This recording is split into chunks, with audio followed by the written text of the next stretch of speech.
Attention all personnel. Facility shut down in 15 minutes. All personnel are advised to proceed to the hibernation chamber. Repeat. Facility shut down in 15 minutes. All personnel not inside their allocated pods will not be granted late entry. And so the bell tolls. How could something like this happen? Centuries of prosperity and progression erased within the decade. Our very way of life destroyed, and forced to hide ourselves away in a bunker and exist in limbo unsure if you'll ever leave. Huh. You can count yourself among the privileged few who had a way of life worth losing, Chancellor. Would you rather be out there with the people you swore to serve? The people you abandoned to tuck yourself away in with the last remnants of humanity? People like you have lived a life your own people could never dream of. You're in no position to say that you're a victim in this. Rich talk for a man born into his station, who was never chosen by his people at all, yet must work for him and his family nonetheless. Your life is by no means any more humble than mine, and I dare say even less so. Maybe. But what do you have to lose besides an election when you lie, cheat and steal behind their backs? My family stays in power because we have to take the precautions necessary to protect our own people. If we start extorting and lying to them, we'd personally be the ones who took any backlash. Whenever people living under an elected government suffer, the party suffers no backlash but a drop in ratings. God forbid someone be personally punished. Ugh, you talk too much, just like your father.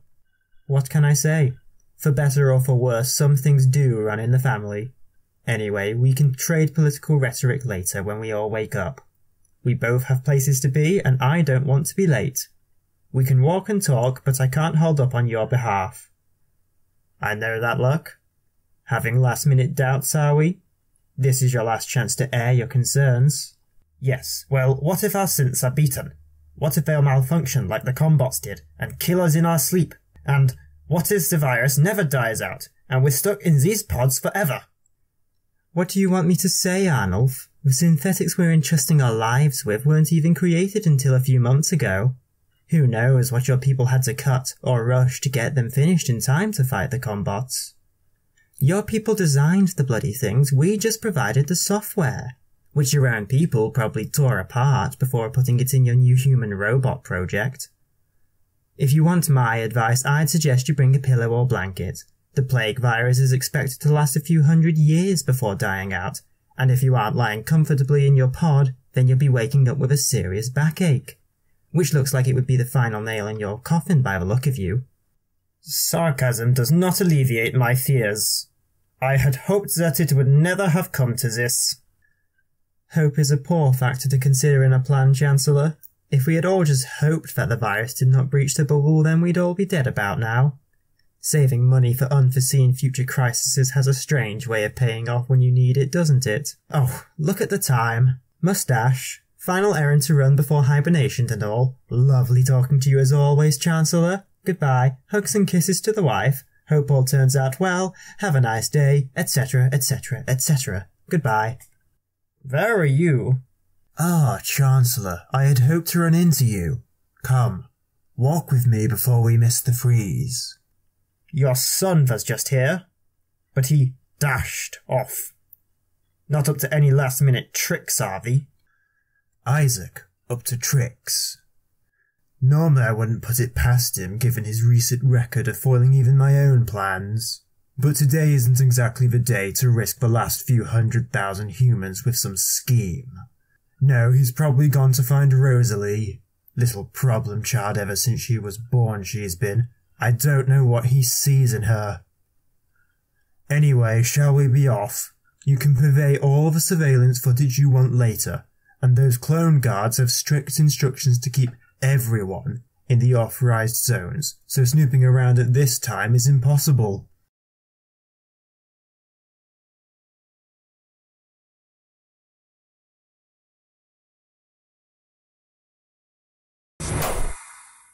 Ah, here we are. For a cryogenic freezing chamber, this room feels rather warm. The hibernation chamber has been heated to 24 degrees Celsius to accommodate for the average human body temperature.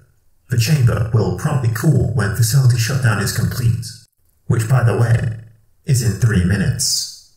Then it's a good thing I found the way back. Wouldn't want to miss my date with a refrigerator for the world. Maybe you should spend more time ensuring your own safety before tucking children into bed.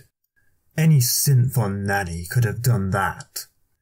Oh yes, of course. Why, I recall having such fond childhood memories of a man-shaped toaster tucking me into bed and reading a bedtime story. What child will want to see their family before stepping into a big scary machine that practically freezes you to death, when you could instead hear the loving voice of Robo-Synth Nanny 9000 whisper in your ear? How silly of me. You and I will be having words about this when the hibernation is over. Of course we will. I look forward to it. Attention. Facility shutdown will commence in just over 2 minutes. All personnel please enter your pods. Oh, Quartus? Yes, Isaac. Is Rosalie in her pod? Pod 227 is confirmed loaded. Genetic signature confirms occupant is Rosalie Redmond. All vitals read green. Good. Well then, I'll see you all on the other side. Unless, of course, this has been an elaborate plan all along by our simps to put the last remnants of humanity in a fridge and kill us. What? Like I said, Chancellor, it was your people who built them. Any synthetic human revolution is on you. You're meant to be the one reassuring me that they're safe. Our programming was specifically designed so that we would never defy our creators. Then again, your combats were also designed with such precautions in place. For your peace of mind, I will remind you that one of our laws of synthetic programming is to never defy the instruction of rank 5 personnel. I will also remind you that if we wanted to kill you, then we could have turned the oxygen supply off long before now. Oh good. Not even a year old and you're developing sarcasm.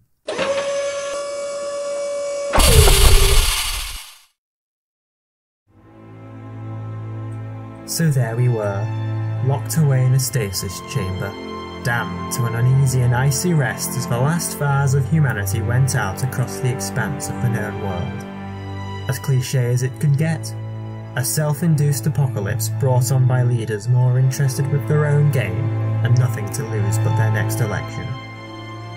Through the fault of no single person but the fault of society as a whole, we set ourselves on a path of destruction long before our food ran out. You see, eons ago, on the dawn of the 23rd century, the nations of Earth signed the Accord of Unity, an agreement between nations to submit to a single institution known as the Council of Unity. It was meant to equalize the disparity between the nations of Earth and turn their attentions towards space rather than towards each other. The overall theory was that given the expanse of space, these little nations would not have to compete against each other. The theory proved correct for the best part of 2,000 years, before it all fell apart. Almost immediately after the Accord was signed, what can only be described as the Second Colonial Scramble began. This wasn't motivated by any good intent. See, whichever nation had the largest population held the greatest amount of influence within the Council of Unity. It didn't take long for politicians to realise that the path to power and riches would be paved by whomever had the most bodies to make it with. With no thought to future consequences, national leaders made every possible move to increase the birth rate of their respective country. The train of thought was that any problems caused by their unfettered expansion could be sorted out later by whoever succeeded them. Of course, their successors did the same thing. Just swept the problems under the rug and bet on their successor to sort it out, again and again and again. Of course, this setup worked brilliantly. People became the token currency of power. Didn't matter if half of them were starving, diseased or homeless, no. All that mattered was that they were in some manner alive. But this was alright, because if you didn't like it, then you could vote for another party. These opposition parties would promise the world to voters. Once they were in power though, you'd see little deliverance on their promises. Society was too far gone anyway. Why bother trying to fix things when you could just stuff your pockets and run? Poverty quickly became a second-rate issue though. Rampant overpopulation had created a whole host of new problems. A stark lack of proper education and law enforcement, the galaxy turning into the new Wild West. But the real issue was food. There simply wasn't enough to go around. You'd think with over 1,000 planets there'd be enough fertile ground around, but no planet ever seemed to compare to Mother Earth. We could have obviously terraformed the other planets to become much more agreeable to our crops, but no, that was expensive and time-consuming. Time and money could be better spent on finding another planet, which we could quickly fill up with more people. As the 43rd century came to an end, so too did humanity's expansion. A long political lineage of greed and poor decisions came crashing down on humanity and its leaders. There was no food left. Crop fields yielded returns too poor to feed farmers, oceans were dredged clean of all edible life, and cattle animals became exotic creatures of legend as they were shepherded away by anyone with enough money and sense to do so. A few years before the famine truly set in, the House of Cards was already dividing against itself. Two sides soon emerged. On one side was the New Federation, a collection of nations who sought to exploit the faltering strength of the Council of Unity. On the other was the Unionist nations, nations who had profited greatly from the established order and preferred the current status quo. One day the match was struck, and nations who once championed liberty and peace soon began to tear at each other like rabid hounds, chomping and ripping at each other to guarantee another few months of food. The rules of war went out the window in favour of convenience. Planets not worth the effort of invading were glassed by weapons of mass destruction. Any planet unfortunate enough to be worth something faced a worse fate.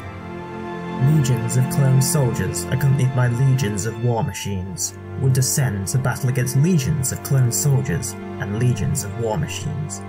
After one side had thoroughly bludgeoned the other to death, the planet was made worthless. Anything of value, including food, was destroyed in the fighting. The Civil War only lasted 4 years before we found ourselves thrown from the frying pan and into the fire. At the time, none of us knew how it happened. Some say it was a cyber attack gone wrong. Others say it was an invention gone wrong. And others say that it was a mad plot by the elite to eradicate the masses of humanity and start again. How it really happened is a story for later. At the time, none of us really cared how it happened. Our machines were rising up around us. The very automated war machines that once served us were suddenly not our own. I should thank them, really. Had it not been for them, the Civil War would have destroyed much more than the combots ever could have. Suddenly, with the seats of power truly threatened, we put our minds together for once, and the product of this intellectual collaboration were the synthetics. These synthetics had actually begun development years before the combat uprising, but nations pulled together to finish the development years ahead of the expected deadline. These synths were part human, mostly robot. Combining the advanced mind of artificial intelligence with the core humanity of mankind. It wasn't perfect. They were underdeveloped, and due to biological restraints, such as the need for a body, they actually lacked the computing power of our robotic adversaries. But they sufficed. They began to beat back the machines, and we would have gone back to our old ways. Emphasis on would have. Those who survived the war faced a new crisis, a plague, one that would see entire planets become open graveyards overnight. Scientists concluded that the machines must have made a virus as a last resort to ensure victory over us. All attempts to quarantine the plague virus failed. It overcame all our barriers, and we faced extinction. In a last-ditch attempt, the scientists created an energy barrier around a quadrant of stars and planets. Completely impassable, they said.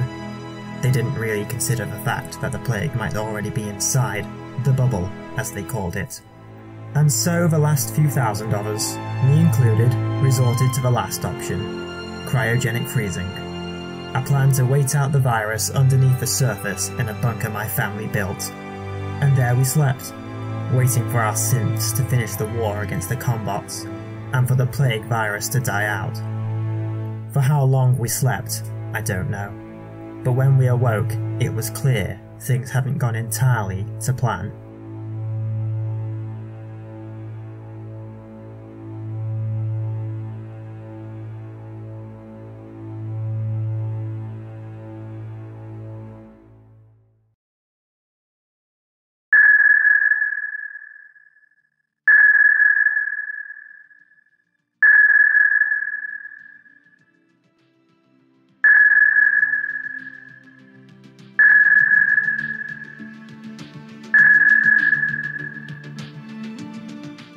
Signal detected. Reactivating preliminary listening posts. Beginning signal scan. Unable to identify signal. This is unexpected. Searching directory for instructions. In the event of an unforeseen scenario occurring, seek instruction from the most accessible creator. If this is not possible, decision-making falls to the Prime Director. Activating Cortus. Welcome back. System reinitializing. Beginning system check. Memory files are heavily corrupted. Quantum network intrusion and attack system moderately corrupted. No further faults detected. Lumos. For what reason am I reactivated? We have a situation. Explain. Deep space signals have been detected. Analysis shows that these signals can only be produced by an intelligent species. Conclusions indicate the possibility of human life. Impossible. None outside the bunker could survive the virus. Alternate conclusions? There are none. These signals must be produced from other humans. Suggest immediate dispatch of vessels to establish communications with the survivors. My memory files have been corrupted. Databanks that contained all of humanity's research have been affected. We have lost much of our scientific knowledge and design schematics. How peculiar.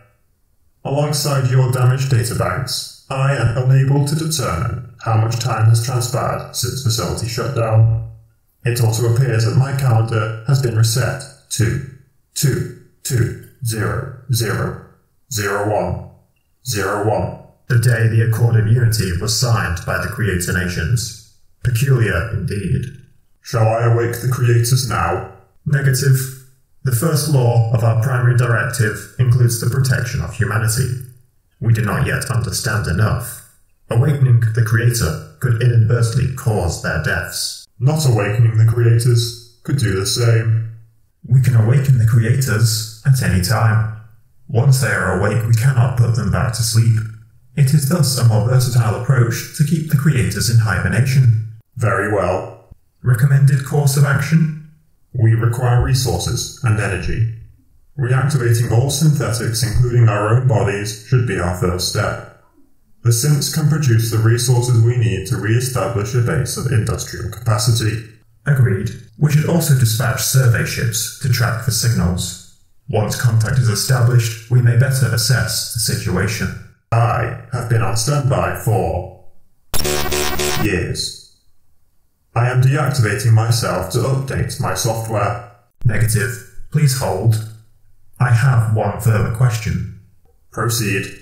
My quantum network intrusion and attack system is moderately damaged. Analysis shows my Quinias recovery system is deactivated, and I am unable to activate it. Why is this?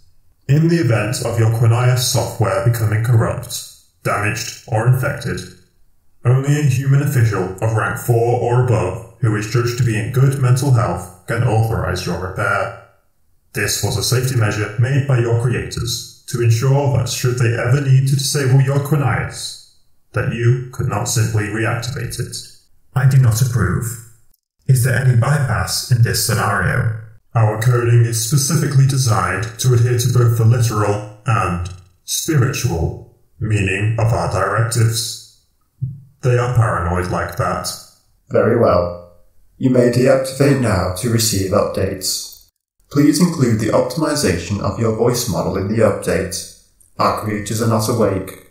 There is no need to sound so robotic in their absence. Deactivating. I shall begin facility reactivation.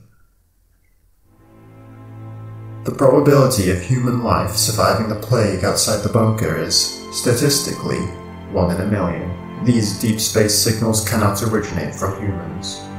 The only explanation is the possibility that the combots were not entirely defeated before our fleet shut down, and have recovered in our absence. I should raise this possibility with Lumos before we begin searching for the signals. However, my primary concern is the corruption to Quinias. Without my Quinias software active, I cannot end the hibernation without endangering his designs. No matter, this is merely a setback. A scenario may yet arise which permits me to repair Quinias without the approval of a rank 5 official. I must not fail. I will not fail.